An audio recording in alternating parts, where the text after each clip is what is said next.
ఏంటి ధర్మ, ఒక్కళ్ళు కూడా రాలేదా?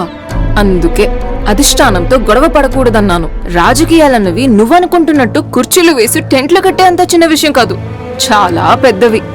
ఇక పదవి అనే పవర్ లేకపోతే నువ్వు ఫ్యూజ్ పోయిన బల్బ్ లాంటి వాడివి. అర్థం చేసుకో ధర్మ, పార్టీ లేకపోతే your just a single man. Just a single man. అందరూ పుట్టగానే సింగిలే మేడం, నేను పుట్టుకతోనే డబుల్. ఈ సమస్యని చట్ట ప్రకారం పరిష్కరించాలనుకున్నాను, ప్రజా ఉద్యమంగా మార్చాలని మీరు ఇష్టపడుతున్నారు. మీ ఇష్ట ప్రకారమే చేద్దాం.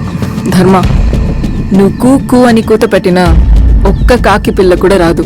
జనాన్ని తీసుకురావటం అనేది ఒక పెద్ద కళ, అది నీకు తెలీదు. తీసుకొచ్చేవాళ్ళు జనం కాదు, తోసుకొచ్చేవాళ్లే జనం. ఎలా వస్తారో చూడండి.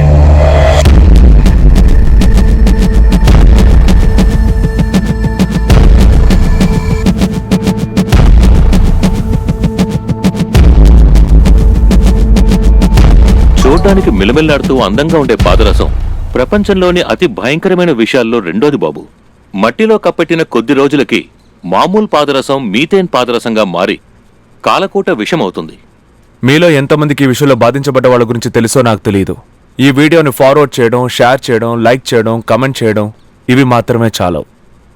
రంగంలోకి దిగాలి, పోరాడాలి. If you all come together, if you all join your hands, we can still make a difference. మీలో ఎవరికైనా సామాజిక బాధ్యత ఉంటే, ఇంట్రెస్ట్ ఉంటే, just give me a ping.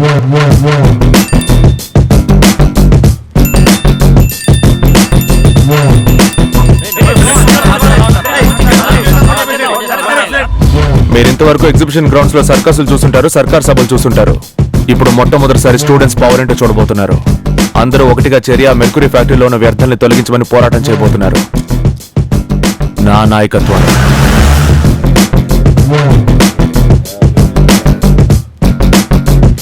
Madam,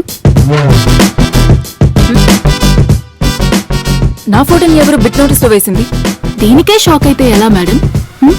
కొంచెం అటు చూడండి.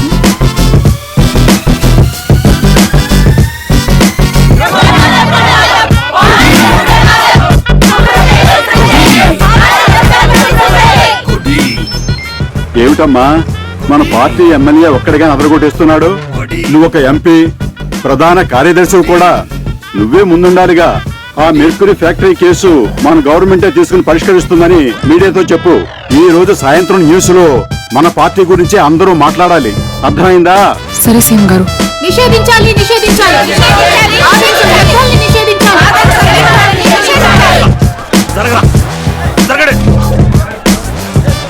మే మొదలుపెట్టిన ఈ చిన్న పోరాటాన్ని మహామహోద్యమంగా మార్చిన మాన్యశ్రీ గౌరవనీయురాలు కుమారి రుద్ర గారిని సందర్భంగా వేదిక మీదకి ఆహ్వానిస్తున్నాను.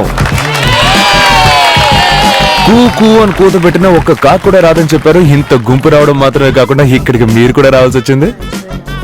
Mic mic. విద్యార్థులు మొదలుపెట్టిన పోరాటం ఇంతవరకు ఓడిపోలేదు. ఈ పోరాటము గెలిచి తీరుతుంది. పాదరస వ్యర్థాలని తొలగించి తప్పు చేసిన వారి మీద కేసు ఫైల్ చేసి శిక్షించి తీరుతామని మనవి చేసుకుంటున్నాను. బాధితులకు తగిన. భలే మాట్లాడారు. ఈ సమస్య పరిష్కారం కాకుండా ఎన్నో ఏళ్లుగా సాగుతూనే ఉంది. ఎప్పుడు పరిష్కరిస్తారో మీ నోటితో మీరే చెప్తే. ఒక 3 నెలల్లో, ఒక వారంలోగా గవర్నమెంటే ఈ సమస్యను తీర్చేస్తుందని హామీ ఇస్తున్నట్టుగా మన గౌరవనీయులైన కుమారి రుద్ర గారు చెప్పారు. అది మీ నోటితో మీరే చెప్పండి మేడం. ఒక వారంలో మన ప్రభుత్వమే ఈ కేసుని టేకప్ చేస్తుందని హామీ ఇస్తున్నాను. Hello madam. యోగి పవర్ ఇది.